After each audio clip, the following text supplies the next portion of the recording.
예, 이번 달은 그 1학년, 고등학교 1학년 국어 문법 문제고요. 표기와 어떤 세부적인 어떤 그런 것보다는 문법들을 좀 아울러 가지고 표기하는 것과 관련된 한글 맞춤법 문제입니다. 그래서 좀 고려할 사항이 많기는 한데요. 좀 등급을 높게 잡고요. 짧게 설명한 다음에 추가적으로 설명할 것이 어떤 것이 있는지 그런 부분에 대해서 그런 식으로 좀 진행하겠습니다. 자, 등급은 2등급으로 하고요.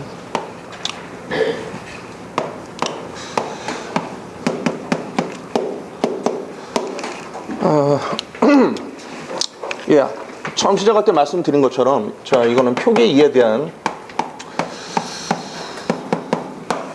관련되고요.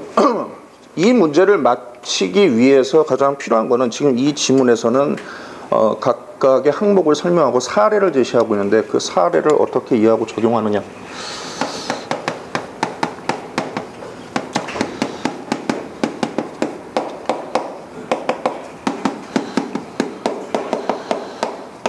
자, 이게 이 문제를 마치는 핵심입니다. 자, 하고요. 이 글을 다 읽지는 않고요. 그래서 알아야 될 부분, 기본적으로 문제를 풀기 위해서 알아야 될 부분만 제가 간단하게 좀 설명을 하고 풀이로 들어가겠습니다. 자, 기본적으로 표기는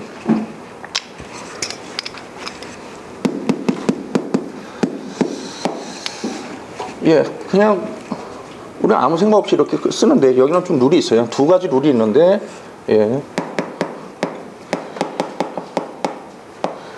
첫 번째로 소리대로 적는다가 있고요. 두 번째로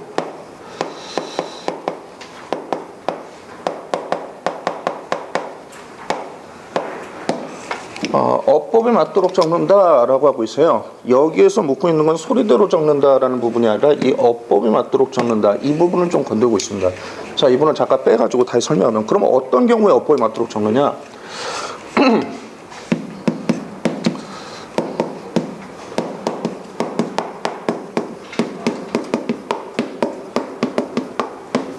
해서 보면은 첫 번째로 제시되고 있는 게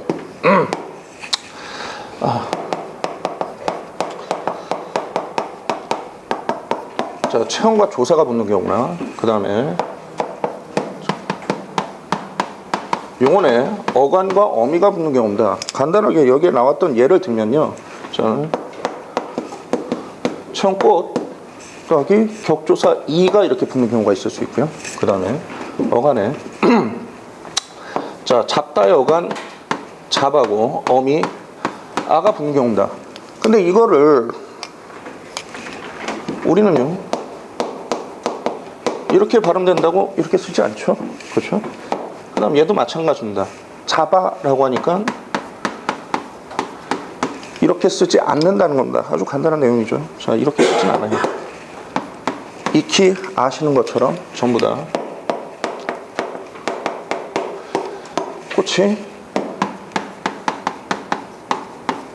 잡아 이렇게 쓴다라는 얘기를 하고 있습니다. 자, 이렇게 나눠서 설명하고 있는데 근데 이 두 가지는 공통점이 있어요. 이거를 그러니까 체언 더하기 조사와 어간 더하기 어미는 다른 말로 좀 그러니까 공통되는 다른 말로 좀 바꾸면 어떤 식으로 바꿀 수 있냐면은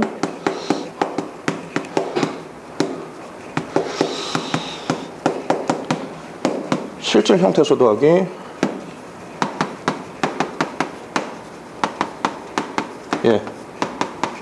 형식 형태소가 붙은 경우 이 경우에는 반드시 원래 형태를 밝혀서 적어준다라는 겁니다.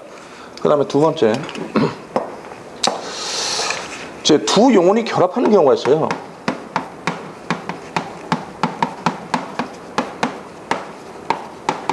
자, 결합을 해가지고 새 단어가 만들어지는 경우입니다.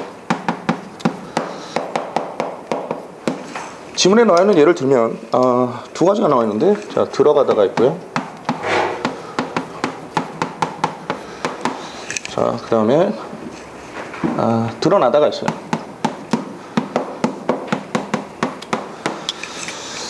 좀 여쭤보겠습니다. 조세미 선생님. 들어가다는 지금 두 용언이 결합했다고 그랬어요. 어떤 단어와 어떤 단어가 결합했을까요? 아니, 죄송합니다. 돌았네요, 지금. 잠이 덜 깬 것 같아요. 유미연 선생님. 들다, 들어가다가 어떤 단어와 어떤 단어가 지금 결합한 걸까요? 당혹스럽습니다. 전혀 이상하지 않았던 그림인데. 김윤수 씨는 어떤 단어가 어떤 단어가 결합한 걸까요? 들이다가 예, 가단 맞고요.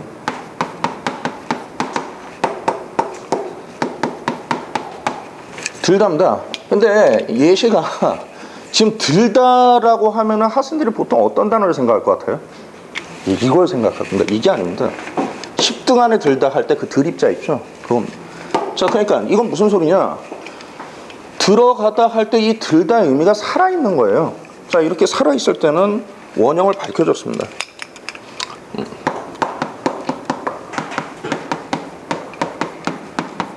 앞말의 의미가 이렇게 살아있을 때는 원형을 밝혀줬고요. 자, 그런데 드러나다 같은 경우에도 이게 또 그냥 생각해보면은 들다 하고요. 나다를 생각해 볼 수는 있어요. 들다라는 얘기는 아닙니다. 그런데 드러나다를 생각해 보면은 뭐예요? 그냥 우리 속된 말로 뽀록나다 이런 뜻이잖아요. 그냥 안으로 들어가는 게 아니라 오히려 밖으로 노출이 되는 거죠. 그렇기 때문에 얘 같은 경우에는 지금 앞말의 의미가 사라져 있습니다.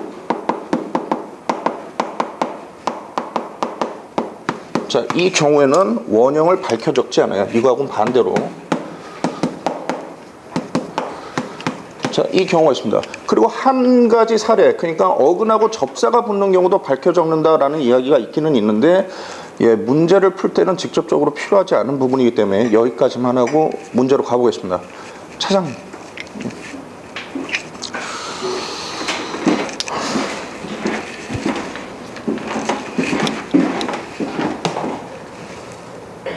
예, 윗글을 바탕으로 보기를 탐구한 내용으로 적절하지 않은 것 했어요. 자, 보면은 먹을 것은 수많은 돌아오다가 쓰러질 했을 때 이제 감 있는 학생들 같은 경우는 각각의 사례가 어디에 들어가겠다라는 감이 바로 빡 올 겁니다. 해가지고 제가 푸는 입장에서는 제가 이렇게 일일이 설명하지 않아도 그냥 답이 바로 보일 것이고요. 자, 설명을 좀 해보면, 자, A는 1번에 A는 용언에 어간 먹에 어미 을이 결합했으므로 형태를 밝혀 적었군 이라고 했습니다. 그러니까 먹이 어간이고요. 원래는 하이픈을 붙여야 되는데 저기 보면 하이픈이 붙어 있죠. 이건 좀 생략하겠습니다. 여기에 어미가 붙어 있습니다. 예, 그래서 얘기하고 있죠. 어간 더하기 어미는 예, 밝혀 적어줘야 됩니다. 자, 그렇기 때문에 1번은 문제가 없고요.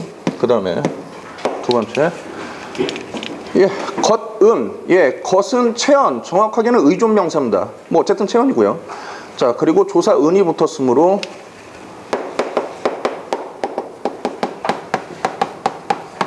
더하기 은 조사, 보조사죠. 자, 역시나 1번 사례에 그대로 맞는 부분이기 때문에 2번도 문제가 없습니다. 그 다음에 세 번째, 자, 디귿은 실질 형태소, 말을 약간 바꿨죠. 자, 실질 형태소 수와 형식 형태소 만 은이 결합했으므로 형태를 밝혀 적지 않았군. 일일이요, 실질 형태소하고 형식 형태소란 말을 지금 했잖아요. 사례가 맞는지 안 맞는지 볼 필요가 없어요. 지금 이렇게 붙는 경우에는 어떻게 한다고 그랬어요? 지금 원형을 밝혀 적어준다고 했죠. 그렇죠? 자, 근데 형태를 안 밝혀 적었다라고 하고 있습니다. 그러니까 실제로 지금 틀린 부분은 어디냐면은 형태를 밝히지 않았다라는 부분, 이 부분이 지금 틀린 겁니다. 앞에 설명하고 안 맞기 때문에. 그렇기 때문에 지금 3번이 정답입니다. 조금 부차적으로 그러면 어떻게 된 거냐 라고 하면은 수는 체언이고요, 만하고 은은 둘 다 조사입니다. 직관적으로 봐도요, 직관적으로 봐도 우리는 먹고 있을 수만은 없다 할 때 이거를 이렇게 쓰는 사람이 어디 있어요? 말이 안 되죠. 그렇죠? 이건 직관적으로 봐도 답이 나오는 거고요. 그 다음 네 번째, 자, 그 다음에 D는 앞말의 본뜻이 유지되고 있으므로 형태를 밝혀줬고 했습니다. 죄송합니다. 자, 돌다와 오다가 붙은 거고요. 예, 영어 약간 쓰면 턴에서 다시 온다는 얘기죠. 그렇죠? 앞말이 지금 살아 있습니다. 앞말입니다. 자, 그래서 문제가 없고요. 그 다음 다섯 번째, 자, 쓰러질, 예, 쓸다인 건 아니지만은 미루어 생각해 볼 때 쓸다하고 예 지다가 되는데 예 쓸다는 이 쓸다고요. 그렇죠? 쓰러지다에는 그 쓸다의 의미가 나타나 있지 않습니다. 자 그렇기 때문에 아까 원형을 밝혀 적지 않는다고 했으니까 자 5번도 적절하게 됩니다. 자 풀이는 이렇게 되고요. 자 그런데 부차적으로 그러니까 등급 아래 학생들에게 추가로 좀 할 수 있는 부분은 뭐냐면은 그래서 혹시나 이런 걸 또 모를까 할지 모르겠는데 지금 여기 이 표기와 관련된 거에서 가장 신경 써야 되는 부분이 형태소입니다.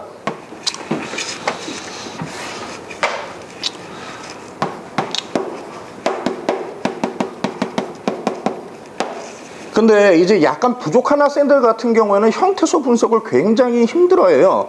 특히나 이런 부분이죠. 어간어미. 그러니까 여기는 굉장히 간단하게 해서 어간 잡하고 아만 나왔지만은 뭐 예를 들어서 제가 학생들한테 굉장히 많이 쓰는다는데 실제로 지식인에서 한번 학생이 물어봤던 걸 제가 좀 풀어줬었던 건데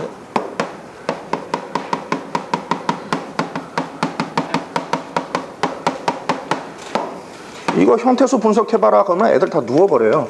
설명해주지 않으면 이렇게 복잡해지면. 자 이런 경우에서 학생들이 굉장히 힘들어하기 때문에 형태소의 어떤 기본적인 부분, 형태소의 기본 이런 부분을 부차적으로 좀 설명해 줄 수 있고요. 그 다음에 예 아주 정말 안 되는 같은 경우는 지금 체온조사, 어간어미의 기본적인 개념조차도 모르는 학생들이 있습니다.